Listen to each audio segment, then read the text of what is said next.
मी म्हणतो बोकडं कापण्याच्या ऐवजी, कोंबडं कापण्याच्या ऐवजी एखादा वाघ कापा.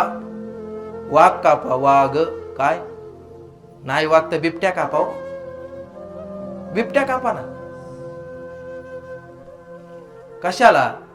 एखादा विचार आपण आपल्यापर्यंत कितपत घ्यायचा हे विज्ञानावरती आणि अध्यात्मावरती, या दोन्ही गोष्टींवरती अवलंबून आहे. किती? दोन गोष्टींवरती. आपण जर विज्ञानाच्या दृष्टीने विचार केला तरी ते चुकीचं आहे, आणि अध्यात्माच्या दृष्टीने विचार केला तरी सुद्धा ते चुकीचं आहे. महाराज, आता सगळं चांगलं आहे बरं का.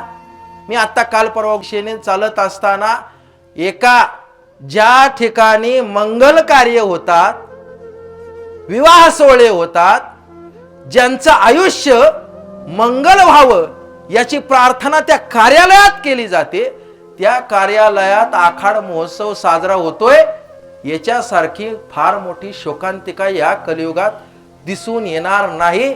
अरे आपण डोळे झाकून मंगल कार्यालय 2-2 लाख रुपये देऊन भाड्याने घेतो. त्याच मंगल कार्यालयात जर अशा जीवांचा जीव जात असेल, गरीबाचा जीव जात असेल, तर तुमची मंगल कार्य अधोगतीला जातील का राहतील? लांगी साहेब, अधोगतीला जातील का राहतील हे सांगा. आपल्याला तिथं 2 मिनिटं 5 मिनिटं खायला बरं वाटेल, पण तिथून पुढे होणारी कार्य ही वाटोळ्याची असतील, दुःखदायक असतील, त्रासदायक असतील. हे मी स्वतः वैयक्तिक सांगतोय असं नाही.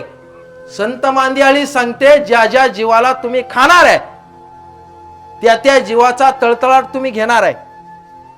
कितपर्यंत? आज जवळजवळ 90% लोक हेच करतायत. काय आहे, तुम्ही आज महिनाभर सगळं केलंय आणि पुढच्या महिन्यात श्रावण लागलाय म्हणून शुद्ध शाकाहारी राहणार आहे ना? राहणार आहे ना? मग इथून पुढे मरेपर्यंत शाकाहारी राहायला काय हरकत आहे? महिनाभर आम्ही खात नाही. अरे खात नाही काय, याच्या अगोदर हजारोनी गाड्या भरून बोकड खाल्लेत, कोंबड्या खाल्ल्यात.